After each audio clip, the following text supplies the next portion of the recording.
अस्सलाम वालेकुम everyone, my name is Syed Moiz and I am working as an product manager in Renergy. आज हम जिस टॉपिक के ऊपर बात करेंगे, मार्केट में काफ़ी ज़्यादा डिबेट इस टॉपिक के ऊपर होती है कि what is the difference between lithium batteries and lead acid batteries. अगर हम इस टॉपिक के ऊपर हम डिस्कस करते हैं तो हमारे पास चार मेजर पॉइंट्स हैं जो बेसिकली डिफरेंशिएट करते हैं और वो इस चीज़ को डिस्क्राइब करते हैं that lithium and batteries are better than the lead acid batteries. अगर मैं पहले पॉइंट की तरफ चलता हूँ तो सबसे मेजर फैक्टर है DOD का।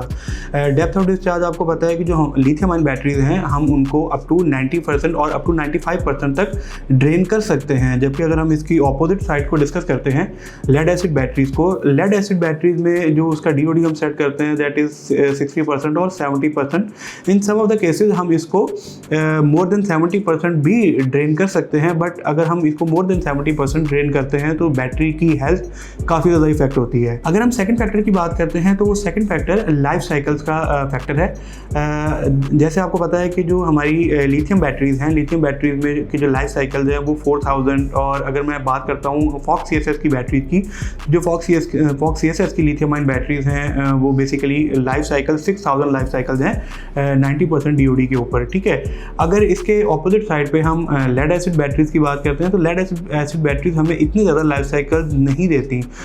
मैक्सिमम भी अगर मैं बात करता हूँ तो लेड एसिड बैटरीज में जो हमारे पास लाइफ साइकिल होंगे वो 1200 या बेसिकली 2000 लाइफ साइकिल, वो भी मैक्सिमम सिनेरियोज में हमें मिलते हैं। अगर हम थर्ड ऑप्शन की बात करते हैं तो थर्ड ऑप्शन हमारे पास आता है डिग्रेडेशन टेम्परेचर का। जैसे लिथियम बैटरीज की अगर हम बात करते हैं तो लिथियम बैटरीज का जो डिग्रेडेशन टेम्परेचर है वो ज़्यादा होता है as compare to the lead acid batteries.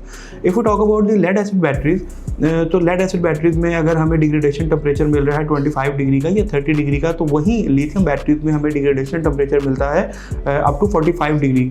अगर हम टेम्परेचर रेंज की बात करते हैं तो वो भी लिथियम बैटरीज की as compare to the lead acid batteries काफ़ी ज़्यादा है। इसके बाद अगर हम लास्ट पॉइंट की बात करते हैं तो लास्ट सबसे मेजर पॉइंट है वो है मेंटेनेंस का। Lithium batteries basically maintenance free होती हैं, ये प्लग एंड प्ले सोल्यूशन है, आपको इसको बार बार चेक नहीं करना पड़ता। अगर हम बात करें लेड एसिड बैटरीज की, तो लेड एसिड बैटरीज में जो एक सबसे ज़्यादा चीज़ कस्टमर को मेंटेन करनी पड़ती है वो उसका एसिड लेवल है। अगर डेफिनेटली उसका एसिड लेवल कम होगा तो उसकी जो प्लेट्स हैं वो वीक हो जाएंगी, और उसके साथ साथ जो इफेक्ट आएगा वो इफेक्ट ये होगा कि बैटरी की आउटपुट परफॉर्मेंस इफेक्ट होगी और बैटरी की हेल्थ भी इफेक्ट होगी। So this is all from my side. I hope कि ये आपकी इन्फॉर्मेशन में काफ़ी ज़्यादा इससे इजाफा हुआ होगा। फर्दर आपकी कोई भी टेक्निकल क्यूरीज हैं तो आप हमारे प्रोडक्ट टीम से कॉन्टैक्ट कर सकते हैं, या हमारी टेक्निकल टीम भी 24/7 अवेलेबल है आपको सपोर्ट करने के लिए। Thank you so much. अल्लाह हाफिज़।